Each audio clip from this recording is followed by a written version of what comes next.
सीताराम। शिखावस्थी के चैनल में आप सभी का स्वागत है। मैं हूँ शिखावस्थी। मर्यादा पुरुषोत्तम भगवान राम नवमी का पर्व। तो मर्यादा पुरुषोत्तम भगवान राम को उनके सुख समृद्धि पूर्ण सदाचार युक्त शासन के लिए हमेशा याद किया जाता है। भगवान राम सभी के आदर्श हैं। भगवान राम हम सबके आराध्य हैं। तो भगवान राम का जन्मोत्सव यानी कि रामनवमी का पर्व चैत्र मास के शुक्ल पक्ष की नवमी तिथि को मनाया जाता है। रामनवमी का पर्व अपने पूरे भारतवर्ष में बहुत ही हर्षोल्लास और आस्था के साथ में मनाया जाता है। वर्ष 2024 की रामनवमी का जो पर्व है उसकी बात ही कुछ और है। वह इस बार की रामनवमी और भी ज़्यादा उत्साहपूर्ण और भी ज़्यादा हम सभी के लिए सौभाग्यशाली है, क्योंकि इस बार भगवान राम का राम जन्मोत्सव उनके महल उनके भवन में मनाया जाएगा।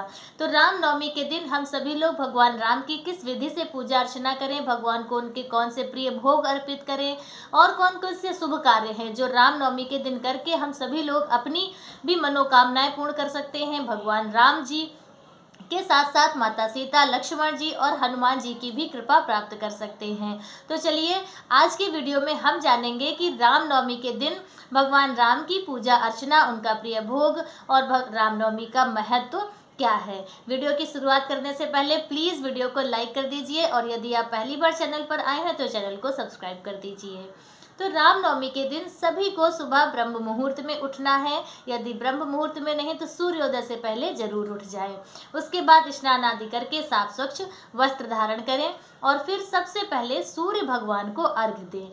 सूर्य भगवान को अर्घ्य इसलिए देना है क्योंकि भगवान राजा रामचंद्र जी सूर्यवंशी थे। रामचंद्र जी के ऊपर सूर्य भगवान की विशेष कृपा थी। तो सूर्य भगवान की विशेष कृपा प्राप्त करने के लिए रामनवमी के दिन सूर्य भगवान को अर्घ्य जरूर दें। उसके बाद आपको शुभ मुहूर्त में पूजा का संकल्प करना है।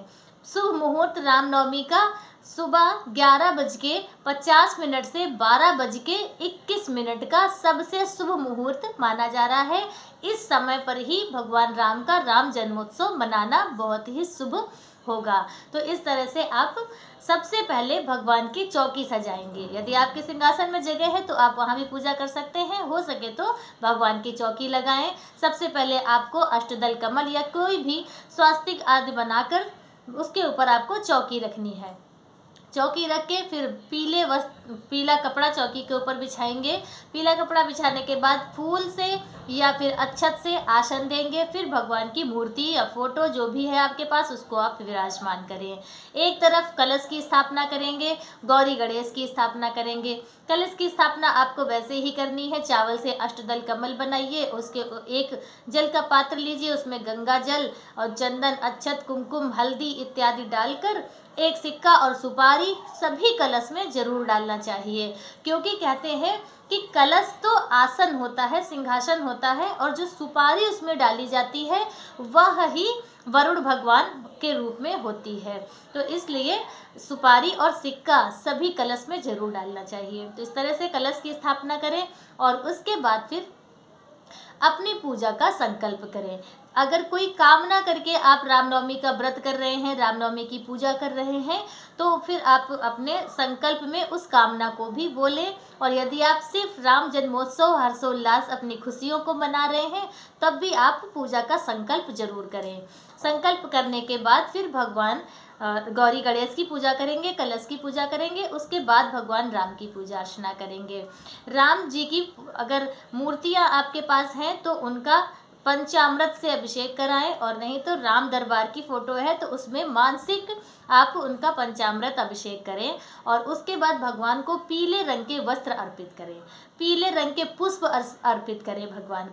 भगवान को आभूषण अर्पित करें। भगवान को चंदन अक्षत का टीका लगाएं, भगवान को हल्दी कुमकुम का टीका लगाएं और अच्छे से भगवान को तैयार करें, क्योंकि आज भगवान का जन्मोत्सव मनाया जा रहा है। आज भगवान का जन्मदिन है, इसलिए भगवान को अच्छे से तैयार करने के बाद फिर आप भगवान को उनकी पसंद का भोग अर्पित करेंगे। भगवान राम को कौन कौन से प्रिय भोग हैं उनके, क्या क्या आप उन्हें अर्पित कर सकते हैं। तो सबसे पहले आप भगवान को पंचामृत बनाकर उसका भोग लगा सकते हैं।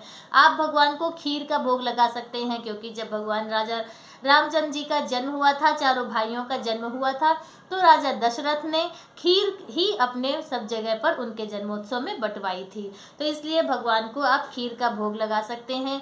कंद मूल फल का भगवान को भोग लगा सकते हैं, क्योंकि जब भगवान वन में थे, वनवास के समय पे भगवान ने कंदमूल फल ही खाए हैं। सबरी के बेर भगवान ने खाए हैं, इसलिए आप भगवान को बेर का भोग लगाकर उनकी कृपा, उनका आशीर्वाद प्राप्त कर सकते हैं। तो इस तरह से भगवान का भोग लगाएं। रामनवमी के दिन राम जी की पूजा के साथ साथ रामायण की पूजा करना भी बहुत अनिवार्य होता है। तो इस रामायण की भी पूजा अर्चना करें। हो सके तो रामायण का पाठ करें, नहीं तो कुछ दोहे चौपाइयों का पाठ जरूर करें। और उसके बाद फिर आप अपने जो भी आप हनुमान जी की पूजा अर्चना जरूर करें। रामनवमी के दिन भगवान राम को प्रसन्न करने के लिए हनुमान जी की पूजा अर्चना करना बहुत ज़रूरी होता है। तो इसलिए हनुमान जी की पूजा अर्चना करें, हनुमान चालीसा का पाठ करें या फिर सुंदरकांड का पाठ करें।